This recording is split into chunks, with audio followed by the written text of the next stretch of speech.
வணக்கம் வணக்கம் மக்களே. மக்களே. சரி, அதாவது இன்னைக்கு வீடியோ பார்த்தீங்க அப்படின்னா ரொம்ப வருத்தத்துக்குரிய ஒரு மனநிலைமையோட இன்னைக்கு வந்து 3 பேர் வந்து உட்காந்துருக்கோம்.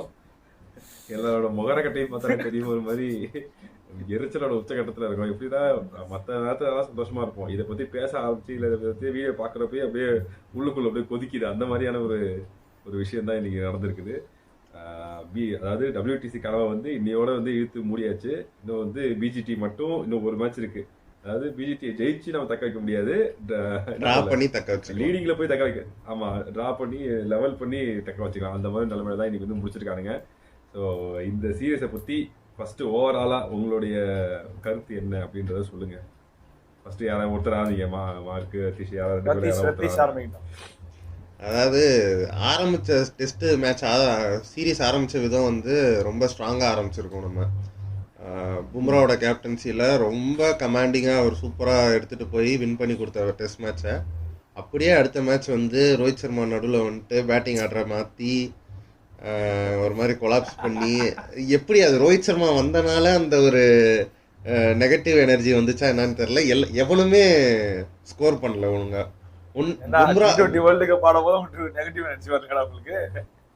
ஏய், நான் ரோஹித் சர்மா ஃபேன் தான்டா. ஆனா உனக்கு தோணலையாடா, நீ கன்னி தான். ஆனா இந்த மாதிரி எல்லாம் பேசக்கூடாது. ஏய், எனக்கு என்னடா அதுக்குன்னு கேப்டன் அவன் வந்ததுனாலதான் நெகட்டிவிட்டி வருது இல்ல, அந்த மாதிரி தான் அவர். சரி, ஃபர்ஸ்ட் மேட்ச் ஆடினதுக்கும் மற்ற எல்லா மேட்ச் ஆடினதுக்கும் டிஃபரன்ஸ் பத்தியா? யாருமே எதுவுமே ஸ்கோர் பண்ண மாட்டாங்க, including Rohit Sharma and Virat Kohli. First match century அடிச்ச விராட் கோலியா அடுத்த 2 மேட்ச் 3 மேட்ச் இப்படி ஆடிட்டு இருக்கிறான்ற மாதிரி இருக்கு. ஸோ அது எதனாலன்னு தெரியல. அவங்க ப்ரிப்பரேஷன் எல்லாமே கன்ஃபார்ம் நல்லா தான் பண்ணியிருப்பாங்க. பட் அந்த எக்ஸிக்யூஷன் வரும்போது ஆஸ்திரேலியன்ஸ் ஒரு ஸ்டெப் அஹைடாக இருந்த மாதிரி இருந்துச்சு எனக்கு. இன்னொன்று, கேப்டன்சியில் நான் என்ன எதிர்பார்த்தேன்னா, ஒரு டெய்லண்டர்ஸ் ஆடும்போது எதுக்கு தேவையில்லாமல் ஓப்பன் ஸ்ப்ரெட் ஃபீல்டு வச்சு நேத்தன் லேயன் என்ன லாங் ஆன்ல 6 அடிக்க போகிறான். இல்லை, எல்லாம் மைண்ட் செட் தான் வந்து பிரச்சனைன்னு நீ சொல்ற. அடுத்து நீ சொல்லுப்பா. எனக்கு ஆனா அதான் ஃபர்ஸ்ட் மேட்ச் சொன்ன மாதிரி என்னதான் ரோஹித் இனியா இருந்தாலும் ஃபர்ஸ்ட் மேட்ச் வந்து ரோஹித் இல்லாம டெஸ்ட் மேட்சோட பெர்ஃபார்மன்ஸ் இருந்தது. அதுக்கப்புறம் கேப்டன்சி மாறும் போது ஒயிட் பால் பேஸ் பண்ணி ஆடுற மாதிரி தான் எனக்கு ஒரு இதுன்னு தவிர்த்து ஒரு டெஸ்ட் மேட்ச் ஆடுற மாதிரி ஒரு சூழ்நிலையே நான் பார்க்கல. எப்படின்னா ஒரே ஒரு ஆளு தான் பிடிச்சிட்டு இருந்தாரு. அப்புறம் அப்பப்ப நிதிஷ் ரெட்டி அந்த மாதிரி யாராவது இழுத்து பிடிச்சிட்டு இருந்தாங்க. இதை வந்து மற்றபடி யாரும் பெரிய பெர்ஃபார்மன்ஸ் பண்ணல. டெஸ்ட் நம்புற கோலியுமே பெருசா எதுவும் பண்ணலை. ஸோ என்னன்னா மைண்ட் செட்டே டிஃப்ரெண்டா இருக்கு. எப்படின்னா டெஸ்ட் மைண்ட் செட்டே ஆகல. ஆஸ்திரேலியா பொறுத்த வரைக்கும் அவங்க பக்காவா செட்டா பயங்கரமா இருந்தாங்க. ஆனா வந்து இவங்க ஒருத்தர் கூட அப்படி இல்லை. பேஸ்பால் கிரிக்கெட் ஆடுறாங்கன்னு தெரியல. அந்த இன்டென்ஷன் காடி கேம்பிள் பண்ணிட்டானுங்க. கேம்பிள் எனக்கு வந்து ஓவராலா பார்த்தேன் அப்படின்னா, எனக்கு 2 பேரை பார்க்கறப்ப ரொம்ப பாவமா இருந்துச்சு. ஒன்று வந்து பும்ரா, இன்னொன்று வந்து KL ராகுல். 2 பேரும் பார்க்கும்போது ரொம்ப பாவமா இருந்துச்சு. ஏன்னா 2 பேருமே வந்து நல்லா பெர்ஃபார்ம் பண்ணிட்டு இருக்கவங்க. அவங்கள ரொம்ப ஓவர் பெர்ஃபார்ம், லைக் 11 பேருக்கான அவுட்புட்டையும் வந்து இந்த 2 பேர்கிட்ட எதிர்பார்த்தாங்களோன்ற மாதிரி தான் இருந்துச்சு. நிதிஷ் ரெட்டி பெர்ஃபார்ம் பண்ணாரு, அது தனி. ஆனால் வந்து இவங்க 2 பேர்ட்டு வந்து ரொம்ப ஓவராக எதிர்பார்க்குறாங்களோ. KL ராகுல் அங்கிட்டும் இங்கிட்டும் மாற்றி விட்டு இது பண்ணதா இருக்கட்டும். பும்ரா வந்து கண்டினியூஸாக வந்து கிட்டத்தட்ட ஒரு 50-55 ஓவர் போட்டிருக்காரு, 2 இன்னிங்ஸும் சேர்த்து. ஸோ அப்படி இருக்கட்டும் ஆகட்டும், அவருக்கு ரெஸ்ட்டே கொடுக்காம இருக்காகட்டும். ஸோ இந்த மாதிரி ஒழுங்காக அகைன் லைக் அந்த ப்ராப்பர் யூசேஜ் ஆஃப் பவுலர்ஸ் இல்லாததுனால ரொம்ப கஷ்டப்பட்டாங்கன்ற மாதிரி இருந்துச்சு. ஸோ இதெல்லாம் தான் வந்து ஓவரால் விஷயங்கள். இது வந்து இப்போ எப்படி போகலாம், நம்ம பாசிட்டிவ் நெகட்டிவ்னு போகலாமா, இல்லை ஒவ்வொருத்தவங்களோட பொசிஷன், ஓப்பனிங் நம்பர் 3 நம்பர் 4 அப்படின்னு ஒவ்வொருத்தவங்களா போயிடலாம்? ஒரு மேட்சா போலாமா? ஃபர்ஸ்ட் மேட்ச்ல இருந்து போன சார்ஜ் இல்ல, போயிடும். எனக்கு தெரிஞ்சு நம்பர் 1 நம்பர் 2 அப்படின்னு போயிடலாம். அப்போ ஓவரால் பெர்ஃபார்மன்ஸ் அந்த பொசிஷன், பேட்டிங் பொசிஷன்ல இருந்து போயிடும். எப்படி கடைசி டெஸ்டோட பேட்டிங் பொசிஷனா அதுக்கு முந்தின டெஸ்டோட பேட்டிங் பொசிஷன்? அதுலயும் அப்படியே வரும், ஒன்னா வரும், அந்த மாதிரி தான் இருக்கும். அது வந்து சரி. இப்போ ஓப்பனிங் பார்த்தா அப்படின்னா ஜெய்ஸ்வால் கிட்ட ஏதாவது வந்து ஜெய்ஸ்வால் இது வந்து 3 சம்மர் இருக்குது. ஜெய்ஸ்வால், ரோஹித், KL ராகுல் 3 பேரும் ஓப்பனர்ஸ் தான் இருந்திருக்காங்க. சோ அப்படி இருக்கிறப்போ வந்து ஜெய்ஸ்வால் கிட்ட ஏதாவது இன்னும் இம்ப்ரூவ்மெண்ட் இருந்திருக்கணுமா இல்ல இல்ல ஜெய்ஸ்வால் எனக்கு தெரிஞ்சு அவர் வந்து இப்போ கடைசி டெஸ்ட்ல சரி 2 இன்னிங்ஸுமே நல்லா தான் ஆடி இருந்தாரு. எதுவுமே நான் குறை சொல்ற மாதிரி எதுவுமே இல்லை. அந்த நிதானம் இருந்துச்சு பேட்டிங்ல. ஃபர்ஸ்ட் இன்னிங்ஸுமே உங்களால் தான் அழிச்சு விட்டாரு.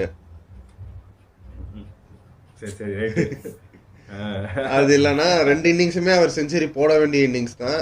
ஆனால் ஃபர்ஸ்ட் இன்னிங்ஸில் அந்த ரன் அவுட்டாக இருக்கட்டும், செகண்ட் இன்னிங்ஸில் அம்பையர் டிசிஷன் அது இப்போ வரைக்கும் எனக்கு கன்ஃபார்ம்டாக தெரியல. அது அவுட்டா நாட் அவுட்டா அது ஒரு கான்ட்ரவர்சி போயிட்டு இருக்கு.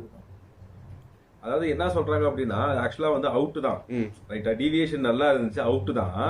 ஆனா வந்து இப்போ நீ வந்து ஆன்ஃபீல்ட் அம்பையர் உனக்கு அவுட் இல்லைன்னு கொடுத்துட்டான். இப்போ நீ வந்து எதை நம்பி நீ வந்து தேர்ட் அம்பையர்ட்ட போற? அவங்க கிட்ட வந்து டெக்னாலஜி இருக்குன்னு சொல்லி தான் நீ தேர்ட் அம்பையர்ட்ட போற. தேர்ட் அம்பையர்ட்ட போயிட்டும் ஏன் நேக்கட் இல்லாத டிவியேட் ஆகுது, அதனால தான் நான் அவுட் கொடுக்குறேன் அப்படின்னு தான் அவுட் கொடுக்குறான். அப்போ எந்த வகையில நீங்க வந்து உங்க டெக்னாலஜி நம்புறீங்க? இப்போ அதே வந்து அடுத்தது இன்னொருத்தவங்க வந்து எல்பிடபிள்யூ யாரோ ஒருத்தவங்க கேட்டான், பும்ராவோ சிராஜா யாரோ ஒருத்தவங்க கேட்டு அதுக்கப்புறம் டிசிஷன் வந்து மாறி அவுட்னு கொடுத்தாங்க. எதை வச்சு கொடுத்தீங்க? டெக்னாலஜி வச்சு தான் கொடுத்தீங்க. பால் இந்த அளவுக்கு டேர்ன் ஆயிருக்குது, ஸ்டம்ப்ஸ்ல ஹிட் ஆயிருக்குன்னு சொல்லி. அப்போ அந்த டைம்ல மட்டும் தேர்ட் அம்பையர் வந்து டெக்னாலஜி யூஸ் பண்றீங்க. இதுல ஸ்டிக்கோல பாக்குறப்போ ஒண்ணுமே தெரியல. இதுவே வந்து ஃபர்ஸ்ட் மேட்ச்ல இது வந்து கேஎல் ராகுலுக்கு வந்து ஸ்டிக்கோல வந்து எதுவுமே தெரியல, இருந்தாலும் அவுட் கொடுத்தீங்க. அப்போ வந்து அது வேலை செய்யல, இது வேலை செய்யல, வேற ஆங்கிள் இல்ல அப்படின்னு சொல்லிட்டு அவனுக்கு அவுட் கொடுத்துட்டீங்க. ஸோ ஒன்னு நம்புறதுன்னா முழுசா நம்புங்க, இது டெக்னாலஜி. அது ஏதாவது ஃபால்ட் இருந்தா இம்ப்ரூவ் பண்ணலாம், சாஃப்ட்வேர்ல ஏதாவது இம்ப்ரூவ் பண்ணலாம். ஆனா நீங்க வந்து சாஃப்ட்வேர் தேர்ட் அம்பையர்ட்ட போயிட்டு நீங்க நேக்கடில போறீங்கன்னா எதுக்கு? நான் ஆன்ஃபீல்ட் அம்பையர் நான் கேட்டு போயிடுறேனே. அதுதான் விஷயமா இருக்கு. ஜெய்ஸ்வால் அவுட் தான், அது என்ன பொறுத்த வரைக்கும் ஜெய்ஸ்வால் அவுட் தான். ஆனா அதுலயும் இவ்வளவு குழப்பம் இருக்கணுமா? அது இந்தியன்ஸ்க்கு மட்டும் தான் நடக்குது, ஆஸ்திரேலியாக்காரனுக்கு நடக்க மாட்டேங்குது. அவனுங்க ஊர்ல எப்படி மூஞ்சி சார் மூஞ்சி. சோ அதான் சொன்ன மாதிரி ஜெய்ஸ்வால் வந்து ஜெய்ஸ்வால் ஃபர்ஸ்ட் மேட்சும் சரி இப்ப கடைசி டெஸ்ட் மேட்ச்ல சரி நல்லா விளையாடுறாரு.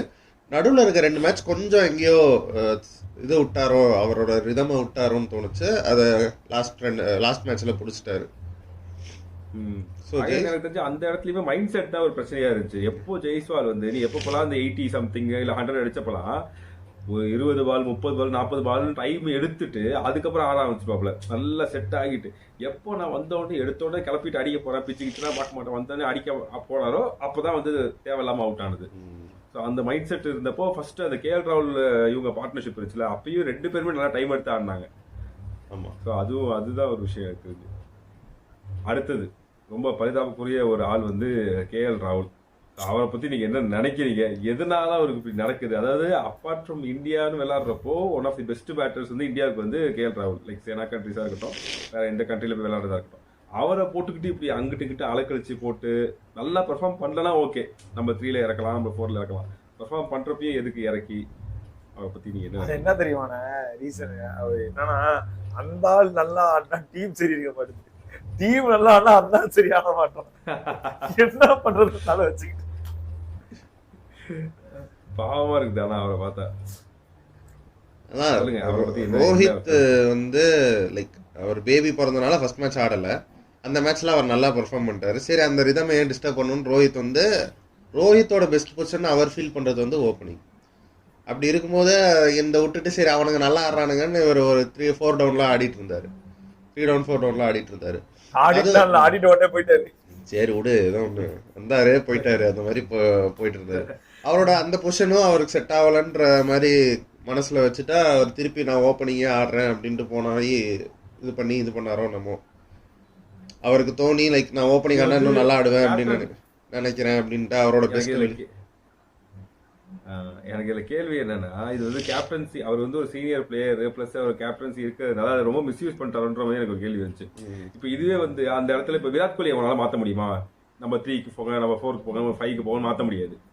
இதுவே கேரளா இழிச்சு வாங்கிட்டாலும் மாட்டாங்க, அங்க நின்று மாத்தி மாத்தி. நான் எப்படி பாக்குறேன்னா, அப்படி பார்த்தா ரோஹித் வந்து அவர் எப்பயுமே ஓப்பனிங் தான் ஆடுறாரு.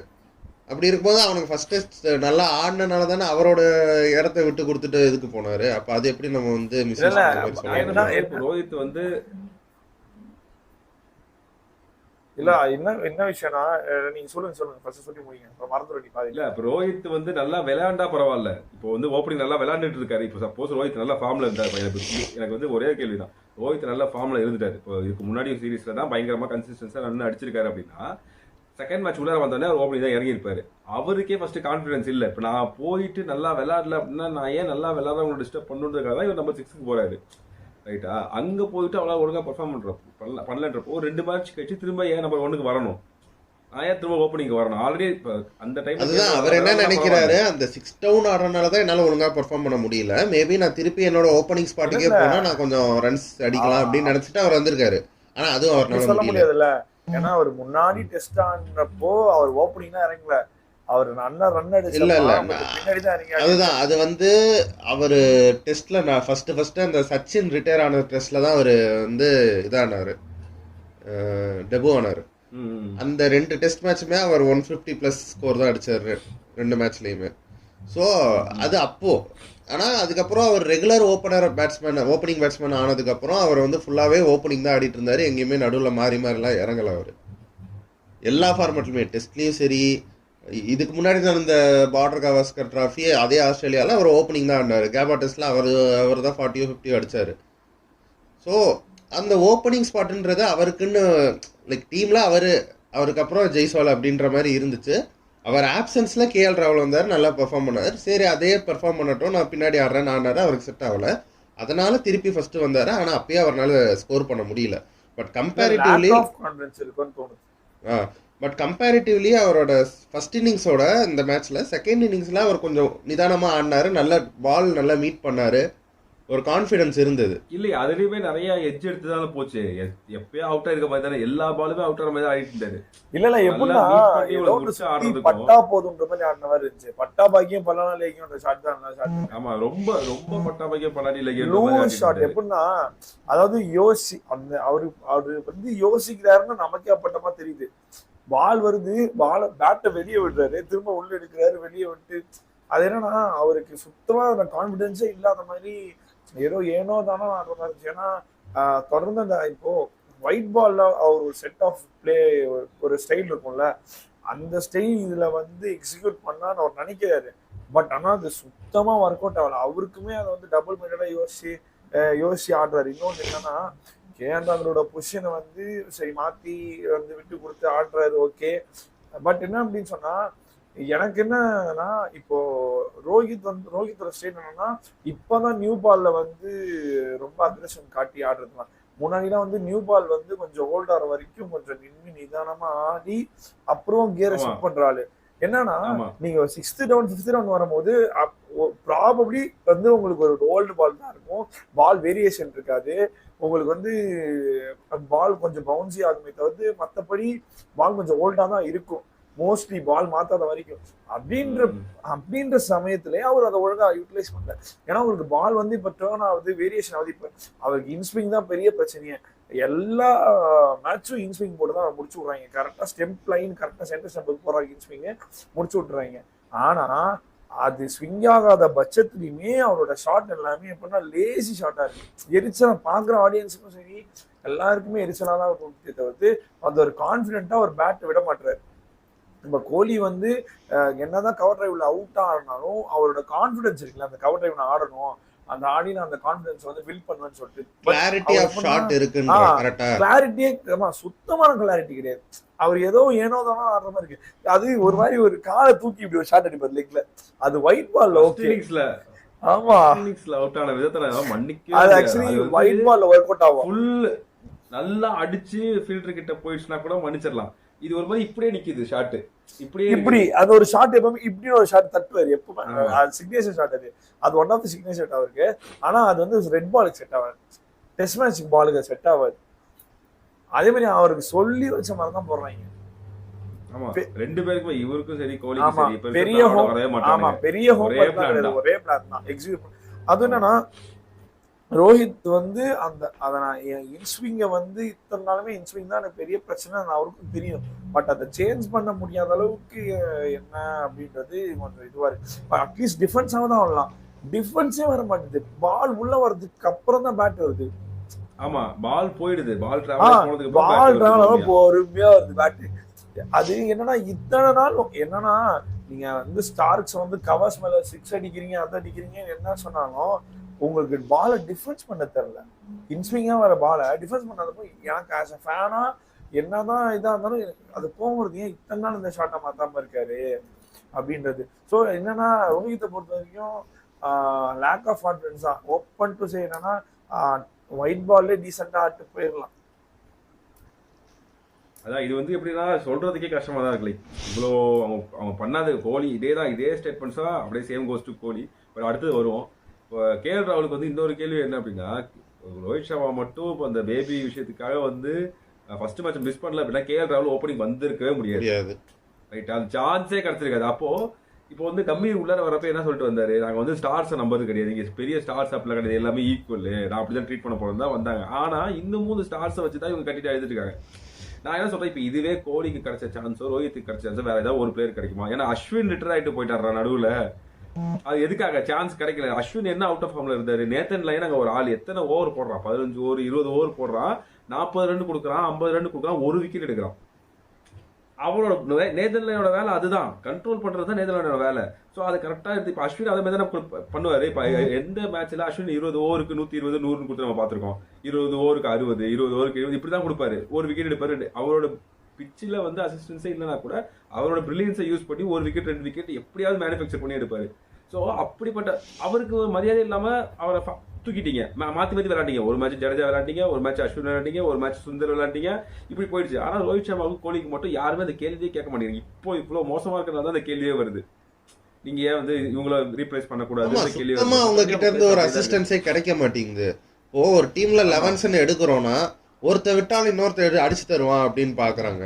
அப்படி பார்த்தா நீங்க ஓப்பனிங்ல ஜெய்ஸ்வால் அடிக்கிறான், ரோஹித் அடிக்கல, அடுத்து கேஎல் அடிக்கிறாரு, விராட் அடிக்கல. இப்படியே போயிட்டு இருந்தா 11 பேர் கொடுத்தா தானே. இப்ப ஆஸ்திரேலியா எடுத்துக்கோங்களேன், மினிமம் ஒரு 30 ரன்ஸ், அட்லீஸ்ட் ஒரு 15-20 ரன்னாவது நான் அடிச்சுட்டு போவேன் அப்படின்ற மாதிரி இருக்காங்க. ஆனா அந்த ஒரு மைண்ட் செட் வந்து நம்ம இந்தியன்ஸ் கிட்ட கிடையாது. இன்னொன்னு என்ன யோசிச்சோம்னா, ஆஸ்திரேலியன்ஸ் கிட்ட வந்து லோவர் ஆர்டர் வந்து பேட்டிங் வைஸ் ரொம்ப ஸ்ட்ராங்கா இருக்காங்க. அது அவங்களுக்கு இருக்கு. ஏன்னா இப்ப நம்ம வந்து போயிட்டு ஜஸ்பிரீத் பும்ராவோ இல்ல சிராஜோ, ஆகாஷ்தீப் போட்டுருங்க, அவர் ஓரளவுக்கு ஹிட் பண்றாரு. இந்த 2 பேரு கடைசி 9th விக்கெட் இருக்கும்போது அவன் 25ல இருந்து 30 ஓவர் ஆடுறான். ஆஸ்திரேலியா நாத்தான் லயனும் ஷேன் போலாண்டும் ஆடுறாங்க. ஏன் அந்த மாதிரி ஒரு இப்ப விக்கெட் ஒன்னும் இல்ல, அந்த 20 ஓவர் நிக்கிறதுக்கு என்ன உங்களுக்கு பிரச்சனை? அதுக்கு நான் இன்னொரு பக்கமும் இருக்குது. எனக்கு என்ன தோணுது அப்படின்னா, இப்ப ஜஸ்பிரீத் பும்ராவும் சரி சிராஜும் சரி, ஆளுக்கு 2 பேருமே 55 ஓவர் போடுறாங்க. போட்டு முடிச்சுட்டு போய் உட்காந்து அடுத்த 1.5-2 மணி நேரத்தை திரும்பவும் என்ன வந்து பேட்டிங் பண்ண சொன்னா எவ்வளவு கஷ்டமா இருக்கும். இவங்க ஒழுங்கா இப்போ ஆஸ்திரேலியாக்காரனுக்கு நடந்தது நேத்துன இன்னைக்கு காலையில ஒரு 2 ஓவர் தானே போட்டாங்க நம்ம ஆளுங்க, ஒரு நைட் ஃபுல்லா ரெஸ்ட் எடுத்தாச்சு. நான் சொல்றது இது கண்டினியூஸா நடந்துகிட்டே இருக்குல்ல. இப்ப 5 நாளுக்கான ஸ்ட்ரெஸ் ஒன்று இருக்குல்ல. இப்ப ஆஸ்திரேலியாக்காரங்க பேட்டிங் பண்றப்போ அவனுக்கு ஒரு 400 சொச்ச ரன் ஒரு 1.5 நாள் விளையாண்டானுங்க. பவுலர்ஸுக்கு நல்ல ஒரு ரெஸ்ட், அதுக்கப்புறம் வந்து அவனுக்கு பவுலிங் போற ஃப்ரெஷ்ஷா இருக்காங்க. பும்ரா பார்த்தா நான் இப்பதான் பவுலிங் போட்டு போய் உட்கார்ந்த மாதிரி இருக்கும், திரும்ப வர சொல்லுவான் நைட் வாட்ச்மேனாவா வந்து இல்லனாலுமே. அப்படி பார்த்தா ஃபர்ஸ்ட் இன்னிங்ஸ்ல கூட தான் பும்ரா ஆடினாரு, ஸ்ட்ரைட்டா போயிட்டு நிதிஷ்குமார் ரெட்டிக்கு எட்ஜ் வாங்கிட்டு. அதுதான் சொல்றேன், ஒரு பேட்டிங் எபிலிட்டி வந்து லோவர் ஆர்டர். ஏன்னா நீ ரோஹித் கோலி மாதிரி வச்சு போயிட்டு இருக்கும் போது அவங்க ரன் ஸ்கோர் பண்ணல அப்படின்ற பட்சத்துல கண்டிப்பா லோவர் ஆர்டர் வந்து ஒரு கான்ட்ரிபியூஷன் எதிர்பார்ப்பாங்க தான். இப்போ நீ இங்கிலாந்துல டெஸ்ட் மேட்ச் நடந்ததுல விராட் கோலி கேப்டன்சில ஷமியும் பும்ராவும் நின்னே ஒரு மேட்ச் நம்மளுக்கு ஜெயிச்சிருக்கோம். அந்த மாதிரி ஏன் இப்ப நிக்க முடியல? அந்த மாதிரி ஏன் பேட்ஸ்மேன்ஸ் பவுலர்ஸ் வந்து கொஞ்சம் பேட்டிங் எபிலிட்டி இம்ப்ரூவ் பண்ணக்கூடாது? உன்னை வந்து 4-6 அடி அப்படின்லாம் நான் சொல்லல, நில்லு, விக்கெட் விடாம நில்லு. அந்த 20 ஓவர் சுந்தர் அந்த சைடு நிக்கிறான், அவனுக்கு கொஞ்சம் நீ கம்பெனி கொடுத்தனா இந்த மேட்சை டிராவாவது பண்ணிருக்கலாம். டக்கு டக்கு டக்கு டக்குன்னு விக்கெட் விட்டுட்டு இருக்காங்க. நிதிஷ்குமார் ரெட்டி ஏன் அந்த ஒரு இதுக்கு போனாருன்னு தெரியல, ஸ்பின்னுக்கு விழுந்தாருன்னு தெரியல, நேத்தன் லயன் ஸ்பின்னுக்கு கொஞ்சம். ஏன்னா நீ வின் பண்ண முடியாதுன்னு தெரிஞ்சிச்சு உனக்கு. ஒரு செஷன் தான் 30 ஓவர், நீயும் சுந்தர் மட்டும்தான் ஒரு லாஸ்ட் ரெக்கக்னைஸ்டு பேர். அப்படி இருக்கும்போது நீ கொஞ்சம் மைண்டை போட்டு சரி இந்த 30 ஓவர் நம்ம இதுக்கு முன்னாடி அந்த லக்ஷ்மன் டிராவிட் ஆடும் போதெல்லாம் லோவர் அண்ட் பேட்ஸ்மேன் அப்படிதான் ஆடிட்டு இருந்தாங்க, நின்று அட்லீஸ்ட் யாரோ ஒரு பேட்ஸ்மேன் இருப்பாங்க, அவங்களுக்கு வந்து இவங்க இது கொடுத்துட்டு இருப்பாங்க, செகண்ட் ஃபீல்டில் ஆடிட்டு இருப்பாங்க. ஸோ அந்த மாதிரி ஆட மாட்டாங்களோன்ட்டு எனக்கு ஒரு இது, அதுவே ஒரு மெயின் ரீசனா இருக்கு நம்ம தோக்குறதுக்கு. இல்ல இன்னொன்னு என்னன்னா, அவங்க வந்து எனக்கு என்னமோ என்னன்னா, ஒவ்வொருத்தவங்களும் உங்களோட வே ஆஃப் ஸ்டைல் என்னவோ அதை மட்டும் பண்ணுங்க, வேற எதுலயும் கான்சென்ட்ரேட் பண்ணாதீங்கன்ற கைடன்ஸ் இருக்கோன்ற மாதிரி தோணுது. அது தப்பு, அது டோட்டலா தப்பு. ஆமா, ஏன்னா வந்து இது வந்து ஃபேக்டான்னு தெரியல, பட் நான் அப்சர்வ் பண்ண வைக்கணும்னா கம்பீர் செட் ஆஃப் அந்த கோச்சிங் செட் வந்ததுக்கு அப்புறம் எப்படின்னா அவங்கவுங்க இப்போ பும்ரா நீ பவுலிங் மட்டும் கான்சன்ட்ரேட் பண்ணு, ரோஹித்தா நீ வந்து போறியா ஏதோ ஒரு ஷாட் ஃபர்ஸ்ட் ஒரு ஒரு பவரா அடிச்சுட்டு வந்துரு, விராட்டா நீ கொஞ்சம் நடுவுல நில்லு, இதை நீ ட்ரை பண்ணிட்டே இரு கடைசி வரைக்கும். பட் என்னன்னு சொன்னா அவங்களுடைய அவங்க ஒரு ஆஸ் அ பிளேயரா அவங்கள வேற எதுக்கும் ப்ரொமோட் பண்ணிக்க மாட்டாங்க. அவங்கள நான் பவுலர், நான் பும்ராவா, நான் ஒரு 5 விக்கெட் எடுப்பேன், நான் வந்து கோலியா, நான் வந்து இது மட்டும்தான் நான் பண்ணணும், வேற எதுவும் பண்ணக்கூடாதுன்னு சொல்லிட்டு அவங்க மைண்ட் செட்டே அப்படின்னா ஒரு விஷயத்த நோக்கி தான் கான்சென்ட்ரேட்டா போதே தவிர்த்து அவங்க எப்படின்னா அவங்கவுங்க இண்டிவிஜுவாலிட்டியை காமிக்கிறதுக்கு யோசிக்கிறாங்க தவிர்த்து ஆஸ் அ டீமா they are not working out. ஆமா, எப்படின்னா இப்போ அதான் நீங்க சொன்ன இப்போ இப்போ வாஷிங்டன் சுந்தர் வந்து நிக்கிறாருன்னும் போது ஆஸ் அ வந்து அதர் எண்ட்ல இருக்க நான் ஸ்ட்ரைக்கர் பேட்ஸ்மேன் என்ன பண்ணணும்னா அட்லீஸ்ட் கொஞ்சமாவது ப்ராக்டிஸ் பண்ணியிருந்துருக்கணும், இல்லை வந்து கொஞ்சமாவது பேட்டிங்ல கான்சன்ட்ரேட் பண்ணியிருந்துருக்கணும். அட்லீஸ்ட் ஒரு இன்ஸ்விங் வரும்போது அட்லீஸ்ட் நம்ம டிஃபென்ஸாவது ஆட தெரியணும். அப்பதான் ஆப்போசிட்ல இருக்க பேட்ஸ்மேனுக்கு ஒரு கான்ஃபிடன்ஸ் சரி அவங்க நம்ம கம்பெனி கொடுக்குறான். ஏன்னா நேற்று வந்து நேதர்லாண்டும் போலாண்டா ஆடும் போது அவ்வளோ கான்ஃபிடென்ட்டா ஆடுறாங்க. பும்ரா அப்போ நீ பும்ராவா இருக்கட்டும், நீ சிராஜா இருக்கட்டும், நீ யாரா வேணா அது எவ்வளோ வேணா நான் அப்ப மட்ட வைக்கிறானுங்க. ஏன்னா அந்த நேற்று வந்து பாக்குறேன் நீ காலைல வரைக்கும் ஆடிட்டே தான் இருக்காங்க. ஸோ என்னன்னு சொன்னா இண்டிவிஜுவல் பர்ஃபார்மன்ஸை காட்டுறதுக்கு டெஸ்ட் மேட்ச் வந்து இடம் கிடையாது. அதுக்கு இன்னொரு இதுவும் இருக்குது. என்ன அப்படின்னா அவங்க மைண்ட் செட் இருக்குல்ல. இப்போ இந்த கம்பீர் வந்து 2 விஷயம். ஒன்று அந்த பீடாக் வீடியோலாம் பார்த்தேன். நான் பேசுறது நிறைய அந்த கிரிக்கெட்டிங் பாயிண்ட்ஸ் வந்து அவரோட வீடியோல இருந்து பார்த்து நிறைய கத்துக்கிட்டு. ஸோ அவர் என்ன சொல்றாருன்னா பேட்டிங்க்குன்னு தனி கோச்சே இல்லை, plus bowling coach, spin bowling coach யார் தெரியுமா? ஸ்பின் பவுலிங் தனி கோச் கிடையாது, மார்னே மார்க்கல் தான் ஸ்பின் பவுலர்ஸ்க்கும் கோச். ஸோ அந்த இடத்துல அஸ்வின் இருக்கிற வரைக்கும் ஒரு பவுலரா ஒரு மேட்ச்ல இல்லைனா கூட அஸ்வின் தான் வந்து கோச்சா இருந்தாரு. இப்படி பண்ணுங்க, இப்படி டேர்ன் ஆகும், இங்க இது எந்த அசிஸ்டன்ஸ் இருக்கும், இந்த பக்கம் ஸ்பின் ஆகும், இந்த பக்கம் காத்தடிக்கும்ன்றது அவர் தான் ஹெல்ப் பண்ணிட்டு இருந்தாரு அப்படின்னு. ஸோ உள்ளார அகைன் கம்பீர் உள்ளாரப்ப என்ன சொன்னாரு, எதுக்கு ஃபாரின் கோச்சஸ் எல்லாம் கொண்டு வரீங்க, ஃபாரின் கோச்சஸ் எல்லாம் சும்மா வந்துட்டு போவாங்க, இந்தியன் கோச்சஸ் தான் இந்தியன் மைண்ட் செட் தான் கரெக்டா தெரியும் அப்படின்னு. ஆனா அவர் வச்சிருக்கிறது பார்த்த எல்லாமே ஃபாரின் கோச்சஸ், ரைட்டா? ஸோ அந்த ஒரு விஷயமா இருக்கட்டும். பிளஸ் நேற்று அந்த இவங்க விளையாண்டது, போலண்டும் லைன் விளையாண்டது, அவங்களும் சரி போலண்டு அவங்க அண்ட் ஆஸ்திரேலியாக்காரனும் சரி நினைச்சிருந்தா அவங்க கடைசி ஒரு 10 ஓவர் இருக்கப்போ இந்தியாவை விளையாட சொல்லிட்டு பண்ணிருக்கலாம். அவங்களும் பயந்தானுங்க. ரெண்டாவது இந்தியாவும் விக்கெட் எடுக்கிற மைண்ட் செட்டே இல்லை. ஐயோ எங்க நம்மள பேட்டிங் பண்ண சொல்றாங்களோ, பேட்டிங் பண்ண சொல்லி ஒரு 2 விக்கெட் போயிடுச்சுன்னா என்ன ஆகுதுன்னு சொல்ற மைண்ட் செட்லேயே அவனுக்கு நினைச்சிருந்தா 10வது விக்கெட் எடுத்திருக்கலாம், லைக் லாஸ்ட் விக்கெட் எடுத்துட்டு வந்திருக்கலாம். ஆனா அவனுக்கு எல்லாமே ரொம்ப டிஃபென்சிவான மைண்ட் செட்லேயே இருந்த மாதிரி இருந்துச்சு. சொல்றாங்களோ. ஆமா. சோ நான் என்ன சொல்றேன், அந்த மைண்ட் செட் இருக்குல்ல, அந்த மைண்ட் செட் அகைன் திரும்பவும் அதான் ஒரு கௌதம் கம்பீரோட விஷயமா இருக்கட்டும், லைக் இந்த கேப்டன்சி விஷயமா இருக்கட்டும், ஒரு பிளேயரோட மைண்ட் செட்டா இருக்கட்டும், எல்லாமே ரொம்ப ரொம்ப மோசமா இருந்த மாதிரி தான் இருந்துச்சு. அதுதான் எல்லா பிரச்சனைக்கும் ஸ்டார்டிங் பாயிண்டா இருக்குது. இது கேஎல் ராகுல் முடிச்சோம் அப்படின்னு, ஐ மீன் ரோஹித் முடிச்சோம் அப்படின்னா கேஎல் ராகுலும் ஆல்மோஸ்ட் எல்லாமே பேசியாச்சு தெரிஞ்சு. அவருக்கு அவர் இந்த மேட்ச் மட்டும் கொஞ்சம் சொதப்பின மாதிரி இருந்துச்சு செகண்ட் இன்னிங்ஸ்ல. விக்கெட் விட்டாரு. இல்ல இப்ப நீங்க கோச் இல்ல அதுலன்றீங்க, ஆனா பெருமையா பீத்திங்களா ரிச்சஸ்ட் போர்ட் அப்படின்ட்டு. பட் லேக் ஆஃப் இது ஒரு லேக் ஆஃப் அன்எம்ப்ளாய்மெண்ட் தான் சொல்லலாம். ஏன்னா அவரு எப்படின்னா மார்க்ல எனக்கு தெரிஞ்சு மார்க்ல அவ்வளவு பெரிய பவுலரா எனக்கு தெரியல, அந்த அளவுக்கு ஒரு ஸ்டார் பவுலரா தெரியல. அவர் போய் ஸ்பின் சொல்லி கொடுக்கறதோ மேபி என்னன்னு சொன்னா மேனேஜ்மெண்ட் டீம் மாறினதுனால மேபி டீமோட ரிஃப்ளெக்ஷனா இருக்கலாம் இது அப்படின்றது தெரியுது. ஏன்னா இப்ப வந்து கோலி ரோஹித்தை மட்டும் பிளேம் பண்ண முடியாது, பேக் எண்ட்ல என்ன நடக்குதுன்னு சொல்ல முடியாது. இப்போ ஒரு ஸ்பின்னர் கோச் இல்ல, என்னன்னா சிராஜ் கூட பெர்ஃபார்மன்ஸ் அந்த அளவுக்கு இல்ல, அதாவது சீசா மாதிரி தான் இப்படி அப்படிதான் இருக்கு. பட் என்னன்னா இவங்க ஒரே ஆள் டிபெண்ட் பண்ணி தான் இருக்காங்க. பேட்டிங்னா விராட்டு, பவுலிங்னா எனக்கு புரியவே இல்லை. பும்ராவே 10 விக்கெட் எடுத்துட முடியுமா, இல்ல விராட்டே உங்களுக்கு 400 ரன் அடிச்சு கொடுத்துட முடியுமா? வாய்ப்பே கிடையாது.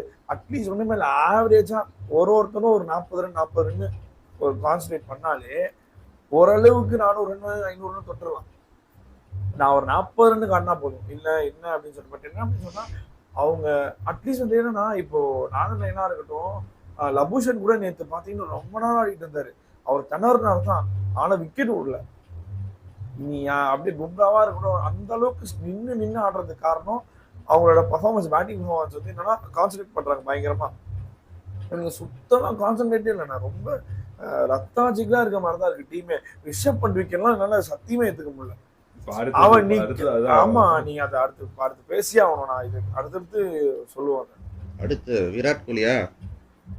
ஆமா, விராட் கோலி அடுத்தது. எனக்கு வந்து இதை நான் சொல்லிட்டு தான் உங்கள்கிட்ட நான் அடுத்தது கேட்க போவேன். ஏன்னா ஒரு விராட் கோலி ஃபேனா அப்படின்னா ஒவ்வொரு டைமும் பேட்டர்ன் மாறாம அப்படியே ஒரே பேட்டர்ன்ல இருக்குது. எப்படி நான் சொல்றேன், இப்போ அந்த அகைன் இந்த பீடாக் வீடியோலாம் என்ன சொல்றாங்கன்னா, ஒரு சில பேர் வந்து கோச்சஸ் போய் சொல்றாங்க அப்படின்னா, அப்படியா என்கிட்ட ஃபிளா இருக்குதா சொல்லு, இப்போ நான் இதுக்கு என்ன பண்ணணும் சொல்லு, எனக்கு அனலிட்டிக்ஸ் போட்டு காமி, நான் எங்க மிஸ்டேக் பண்றேன், ஃப்ரண்ட் ஃபுட் இப்படி போகணுமா, பேக் ஃபுட் இங்கே வைக்கணுமா, இதுல பவர் கொடுக்குமா, நான் கேட்டு தெரிஞ்சு நைட்டு ஃபுல்லா ப்ராக்டிஸ் பண்ணி அடுத்த நாள் போய் அதை அப்ளிகேஷன் பண்ற ஆளுகள் இருக்காங்க. இவங்களுக்கு எனக்கு தெரிஞ்சு அதை கேட்கறாங்களா மாட்டாங்களா, மண்டைக்குள்ள போகுமா போவாதானே தெரியல. நான் பெரிய இவன், நான் தான் பண்ணுவேன், நான் பண்ணி காமிக்கிறேன், எனக்கா அது வராதுன்னு சொல்றீங்க, நான் போய் விரட்டிட்டு போய் அடிக்க போறேன், அப்படி மைண்ட் செட் தான் போறேன். அதான் சொல்றேன்ல, சச்சின் ஒரு ஆள் தான் இங்க, அவரை மாதிரி திரும்ப நல்லா வரவே முடியாது. நம்ம சொல்லலாம் சச்சினை விட கோலி பெரிய ஆளு, கோலி வந்து அந்த பீட் பண்ண ரெக்கார்ட்ஸ் என்ன வேணா பீட் பண்ணட்டும், ஆஃப் சைட்ல போற பாலை தொடாம ஒரு ஆள் 240 அடிக்கிறான் அப்படின்னா அந்த மைண்ட் செட்டு அது சான்ஸே கிடையாது. அதனால பொறுமை இருந்திருக்கு பாருங்க. அதுதான் சொல்றேன், அவருக்கு எப்படி இருந்திருக்கு அப்படி. அதான் இன்டர்வியூஸ்ல பார்த்தா அப்படின்னா, ஓ நீ என்ன சேலஞ்ச் பண்றியா, நீ இப்படிதானே என்ன விக்கெட் எடுக்கிற, நான் உனக்கு இந்த டைம் இந்த மாதிரி நான் உனக்கு விக்கெட் எடுக்க கொடுக்க மாட்டேன், நீ என்ன வேற மாதிரி விக்கெட் எடுத்துக்க,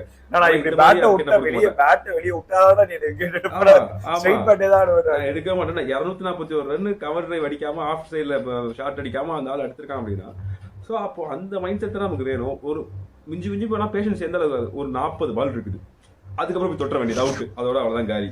அது வரைக்கும் வர அந்த 10 ரனோ 20 ரனோ மட்டும் தான் நமக்கு கோலிக்கு வந்து ஸ்கோர். நான் என்ன சொல்றேன், உங்களுக்கு இவ்வளவு பெரிய பேட்ஸ்மேனா இருக்கீங்க, உங்களுக்கு நீங்க பார்க்காத மேட்சஸ் கிடையாது, நீங்க பார்க்காத ப்ரெஷர், நீங்க இப்போ இருக்கிற ப்ரெஷர் இதுக்கு முன்னாடி அவர் பார்த்த ப்ரெஷருக்குலாம் ஒண்ணுமே கிடையாது, இதெல்லாம் ப்ரெஷரே கிடையாது. ஸோ அப்படி இருக்கிறப்ப எந்த இடத்துல அந்த மைண்ட் செட் மிஸ் ஆகுது, எந்த இடத்துல அந்த ஒரு உங்களுக்கு ஒரு கான்சன்ட்ரேஷன் மிஸ் ஆகுது, அதுக்கு புரியாத விஷயமா தான் இருக்கு. இது ஒரு மேட்ச் 2 மேட்ச் ஒரு சீசனா பரவாயில்ல, கடைசி 1-2 வருஷம் 3 வருஷமா எல்லா ஃபார்மேட்லயும் கண்டுபிடிச்சிட்டானுங்க உங்களுக்கு வீக்னஸ் தான் அப்படின்ட்டு. இல்ல அவரு எனக்கு தெரிஞ்சு என்னன்னா, ஆக்சுவலி அவரு வந்து அதே பேட்டர்ல தான் இருக்காரு, மத்தவங்க எல்லாம் அப்கிரேட் ஆயிட்டாங்க, இவருக்கு இதான் அப்படின்னு சொல்லிட்டு வெல் ட்ரெயின் ஆயிட்டாங்க. சொன்னா என் வீக்னஸ் நீ கண்டுபிடிச்சிட்டியா, சரி ஓகே நான் அதை மாத்தியான்றேன். இப்போ நீங்க ஆஃப் சைட்ல வர பாலை வந்து டெஸ்ட் மேட்ச்ல கவர்ஸ் அடிக்கணும் அவசியமே இல்லை, வெல் ஆஃப் மட்டும் போயினே இருக்கலாம். எனக்கு அது தேவையில்லாத பால் அது வந்து இப்போ அது வந்து என்னன்னா ரிஸ்க் ஃபேக்டர். ஒரு 4-5 ஸ்லிப் நிற்கிறான் அப்படின்ற பட்சத்தில் நீங்க கவர்ஸ் போவே கூடாது. வெல் ஆஃப் பண்றான் அதனான்னு சொல்லிட்டு சரி ஸ்டெப் டு ஸ்டெப் போட ஆரம்பிக்கலாம்னு சொல்லிட்டு பவுலருக்கே ஆட்டோமேட்டிக்கா மைண்ட் செட் வர ஆரம்பிச்சு. இப்போ நீங்க ஆஃப் சைடே எத்தனை பால் போட மிஞ்சி போனா நீ 60 பால் 70 பால் போடுறீங்க, உனக்கு விக்கெட்டே விடாது. நான் ஆஃப் சைடு ஆடவே மாட்டேன், நான் வந்து ஸ்ட்ரைட் பேக் தான் ஆடுவேன், நான் லெக் சைட்ல தான் ஆடுவேன்னு சொல்லிட்டு நீங்க அவன் என்ன பண்ணுவான், ஒரு மிஞ்சி போன 50 பாலுக்கு அப்புறம் ஸ்டெப் டு ஸ்டெப் போட ஆரம்பிச்சுவாங்க. அதுல இன்ஸ்விங் ட்ரை பண்ணுவாங்க, வேற ஏதாவது பவுன்சஸ் ட்ரை பண்ணுவாங்க. பட் என்னன்னு சொன்னா அதை மூவ் பண்ணலாம். நீங்க அதை விட்டுட்டு நான் வந்து குதிச்சா நான் தலைகீழ தான் குதிப்பேன், அது எப்படி நான் குதிக்கவே மாட்டேன் அப்படின்னு சொல்லிட்டு ஆடுறதுலாம் சுத்தமா ஒரு முட்டாள்தான். என்னன்னு சொன்னா மத்தவங்களுக்கு ஒரு இன்ஸ்பிரேஷனா இருக்கிற ஒரு ஆளு தன்னுடைய தப்பை மாத்திக்கிட்டானா ஃபர்தரா நம்ம இன்ஸ்பிரேஷனா இருக்க முடியும். நான் கடைசி வரைக்கும் அந்த தப்பு தான் பண்ணிக்கிட்டே இருப்பேன்னு சொன்னா விராட் கோலி கிங்னு சொல்லிக்கலாமே தவிர்த்து மற்றபடி சொல்ற அளவுக்கு வந்து ஒண்ணுமே கிடையாது. அதான் 2 பேருமே ரோஹித் சர்மா விராட் பேரலா அப்படிதான் இருக்காங்க, 2 பேருமே அப்படிதான் இருக்காங்க. ஆமா, கடைசி ஒரு 3-4 வருஷமாவே பழைய கோலி பார்த்திருந்த 2016 கோலி 2018 கோலி அந்த கோலிலாம் பார்க்கவே முடியல. அந்த ஒரு அக்ரஷன் எதுல இருக்கும் அப்படின்னா, என் வாய் பேசுறதால என் பேட்டு பேசுறா ஒன்றன்ற மாதிரி இருக்கிற அந்த அக்ரஷன் அதெல்லாம் கிடையவே கிடையாது. இப்போ சும்மா வந்து சின்ன பையன் போய் வம்பிழுக்கிறது, போய் அவனை போய் இடிக்கிறது போறது, அதெல்லாம் பாக்குறப்போ ஒரு மாதிரி அசிங்கமா இருக்குது. ஐயோ நீயே உன் பேட்டிங்ல ஃபர்ஸ்ட் கான்சன்ட்ரேட் பண்ணியா, அவன் நல்லா அவன் வச்சு ஆடியே அந்த அவன் பேர் என்ன ஆஸ்திரேலியால அவன் வந்து அவன் விராட் கோலி 10 வருஷ தீல அந்த ஆள் பாட்டுக்கு 60 ரன் அடிச்சுட்டு போயிட்டான். ரைட், அவன் பேட் பேசிட்டு போயிடுச்சு, ஒன்றும் பண்ண முடியல உன்னால. நீ வந்து இங்கே 20 ரன் அடிக்கிறதுக்கு 15 ரன் அடிக்க திணறிட்டு இருக்க, சொல்லி வச்சு உனக்கு எடுக்கிறானுங்க. ஸோ அதெல்லாம் பார்க்குறப்ப எதுக்கு சார் உங்களுக்கு தேவையில்லாத அக்ரஷன். அதே இதை ஃபாலோ பண்ணி அப்படியே நம்ம சிராஜ் சார் டிஎஸ்பி சார் அப்படியே ரன்னு அங்கே ஒரு புழக்கிறாங்க, 20 ஓவருக்கு 120 115 அடிக்கிறாங்க ஓவர்ஸில், போய் அக்ரஷன் காமிச்சிட்டு இருக்காரு அங்கே போயிட்டு. ஸோ அந்த ஒரு இதெல்லாம் எதில் கான்சன்ட்ரேட் பண்ணுமோ அதெல்லாம் பண்ணாமல் என்னத்தையோ பண்ணிட்டு தெரிஞ்சுட்டு இருக்காங்க. அதான் சொல்லுங்க, இவங்க 2 பேர்கிட்ட மூவ் ஆன் ஆகிறதுக்கான டைம் வந்துடுச்சு. ரோஹித் அண்ட் கோலி கிட்ட இருந்து மூவ் ஆன் ஆகிறதுக்கான டைம் வந்துடுச்சு. கண்டிப்பாக அதுக்கான ரீப்ளேஸ்மெண்ட் பார்க்கணும். ஓப்பனர்ஸாக இருக்கட்டும், அது மேபி ஓப்பனராக இருக்கட்டும், நம்பர் 3 இருக்கட்டும், நம்பர் 4 இருக்கட்டும். அகைன் இதுல இன்னொரு விஷயமும் சொல்லிட்டு இருந்தாங்க, like before Pujara after Pujara Virat கோலியோட ஃபார்ம் வந்து பயங்கரமா டிப்பாச்சு அப்படின்ற மாதிரி அதுவும் ஒரு விஷயம் சொல்லிட்டு இருந்தாங்க. லைக் அவரோட சாலிடிட்டினால விராட் கோலியால ஃப்ரீயா ஆட முடிஞ்சது. அவர் ஒரு பக்கம் டிஃபென்ஸ் ஆகிட்டே இருந்தாரு, இவர் ஒரு பக்கம் ஷார்ட் மேக்கிங் பண்ணிக்கிட்டே இருப்பாரு. புஜாரா வந்து பவுலர்ஸை கடுப்பேற்றி பவுலர்ஸோட ரிதமை டிஸ்டர்ப் பண்ண, அதை வந்து விராட் கோலி வந்து கேபிட்டலைஸ் பண்ண அப்படி போயிட்டு இருந்துச்சு. இப்போ அந்த ஒரு விஷயம் இல்லாததுனால இவர் ஒரு பக்கம் தவிச்சுக்கிட்டு இருக்காரு. இப்போ நான் ஷார்ட் ஆடணுமா, நிக்கணுமா, போகணுமா, வரணுமான்ற மாதிரி இருக்குது. ரஹானேவும் அதே மாதிரி தான். அந்த நம்பர் 3 பொசிஷன்றது ஒரு முக்கியமான பொசிஷன். அதுக்கு இன்னும் ஆளே இல்ல, யாரு தெரியல. ஒரு பக்கம் கேஎல் ராகுல் வராரு, திடீர்னு வாஷிங்டன் சுந்தர் இல்ல, அது ரொம்ப வருஷமா கேள்விக்குறியா இருக்குல்ல அது. ஆமா, ரொம்ப வருஷமா தூக்குனானுங்க, எதுக்கு ரஹானேவை தூக்குனானுங்க எதுவும் தெரியல. முக்கியமான 2 பேர் இல்ல என்னன்னா அவனுங்கள ஃபார்ம் அவுட் தான் நீங்க அவனை தூக்குனீங்க. ஆனா ஹோல் டீமே ஃபார்ம் அவுட்ல இருக்கு.